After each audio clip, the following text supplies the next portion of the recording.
Assalamualaikum warahmatullahi wabarakatuh. Perkenalkan, nama saya Wirdatul Jannah, kelas PAIC 24, mata kuliah Pancasila, dosen pengampu Bapak Denny Jaya Saputra SOS MH, program studi agama Islam Sekolah Tinggi Islam STAI Al-Kifayah Riau. Pada video kali ini, saya akan membahas tentang detik-detik proklamasi kemerdekaan Indonesia. Detik-detik proklamasi kemerdekaan Indonesia. Pada tanggal 17 Agustus 1945, pukul 10 WIB, bangsa Indonesia memproklamirkan kemerdekaannya.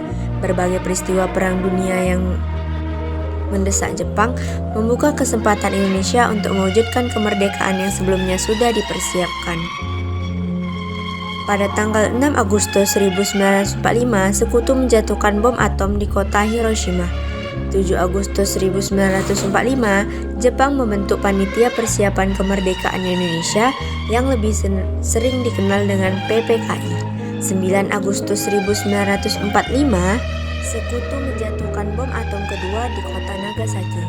15 Agustus 1945, Jepang menyerah tanpa syarat kepada Sekutu. Berita tersebut didengar oleh para golongan muda. Pada tanggal 16 Agustus 1945, pukul 4 WIB, Soekarno-Hatta dibawa golongan pemuda seperti Khairul Saleh, Dr. Mawardi, Soekarni, dan Yusuf Kunto ke Rengas Dengklok. Rengas Dengklok adalah sebuah daerah di Karawang, Jawa Barat. Soekarno-Hatta diculik dan dibawa ke Rengas Dengklok dan disembunyikan di rumah Jiao Qi-xiong. Peristiwa Rengas Dengklok merupakan salah satu momentum penting dalam perjalanan bangsa Indonesia menuju kemerdekaan. 16 Agustus 1945, pukul 15.30 WIB, Ahmad Subarjo dan Yusuf Kunto menemui Soekarno-Hatta, mengabarkan berita menyerahnya Jepang kepada Sekutu. Soekarno-Hatta dibawa kembali ke Jakarta oleh Ahmad Subarjo dan Yusuf Kunto. Pukul 20.00 WIB, Soekarno-Hatta tiba di Jakarta menuju kediaman Laksamana Muda Maeda. Soekarno menemui Laksamana Tadashi Maeda di rumahnya di Jakarta untuk merumuskan teks proklamasi kemerdekaan Indonesia. Rumah Laksamana Maeda memiliki hak imunitas terhadap Angkatan Darat Jepang, sehingga para tokoh aman dari ancaman tentara Jepang. Laksamana Maeda bersimpati terhadap perjuangan kemerdekaan Indonesia dan mempersilahkan rumahnya baik digunakan sebagai tempat perumusan teks proklamasi. Rumah Laksamana Maeda yang kini bernama Jalan Imam Bonjol yang berada di Jakarta Pusat telah menjadi Museum Naskah Proklamasi. Pada pukul 22.30 WIB, Soekarno-Hatta diiringi Maeda dan Shunkichiro Miyoshi berangkat menemui Maijen Otoshi Nishimura terkait rencana rapat PPKI. Nishimura menyatakan tidak dapat membantu Indonesia lagi. Tujuannya adalah untuk menjajaki sikap Jepang terhadap rencana persiapan kemerdekaan Indonesia. Namun, Nishimura menolak untuk memberikan kemerdekaan karena telah terikat dengan perjanjian dengan bersama Sekutu. Pada tanggal 17 Agustus 1945, pukul 00 WIB, Soekarno-Hatta segera kembali ke rumah Maeda untuk rapat penyusunan dan penetapan naskah proklamasi. Rapat persiapan menjelang pembacaan teks proklamasi kemerdekaan dilaksanakan di rumah Laksamana Maeda di Jakarta pada malam tanggal 16 Agustus bertepatan dengan bulan puasa.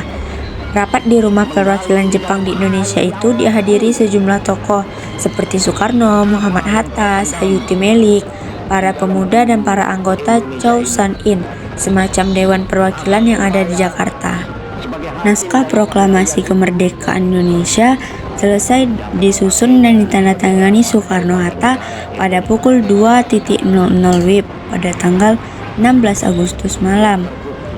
Seperti yang kita ketahui bersama, naskah proklamasi yang telah disusun ditandatangani atas nama bangsa Indonesia Soekarno-Hatta pada tanggal 17 Agustus tahun 1945.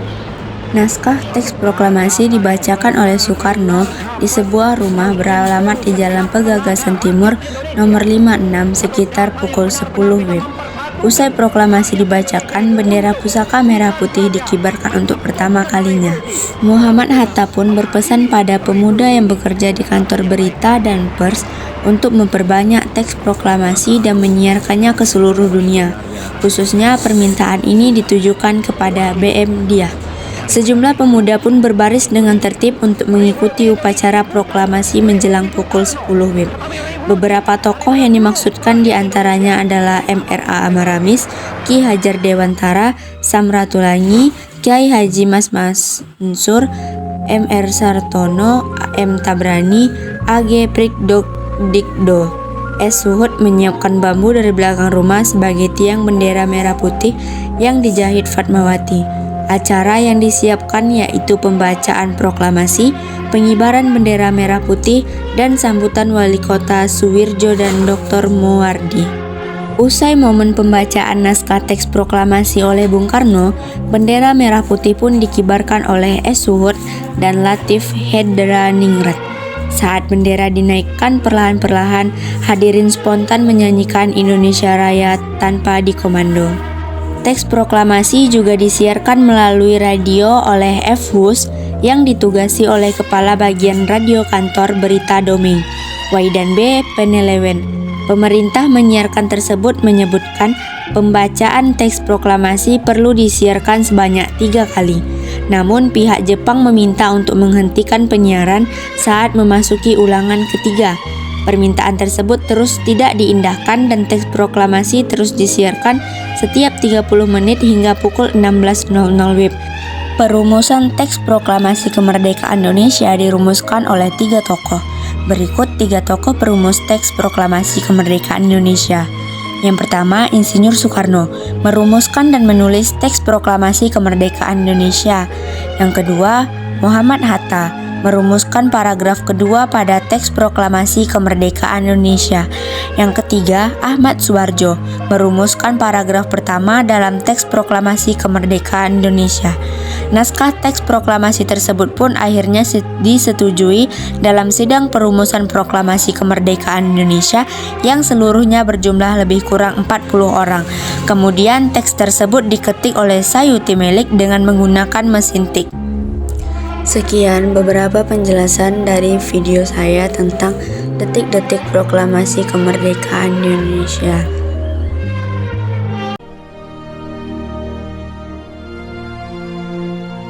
Proklamasi.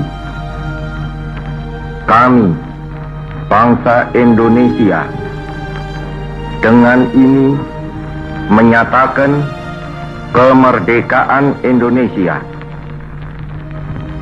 Hal-hal yang mengenai pemindahan kekuasaan dan lain-lain diselenggarakan dengan cara saksama dan dalam tempo yang sesingkat-singkatnya. Jakarta, 17 Agustus 1945, atas nama bangsa Indonesia, Soekarno, Hatta.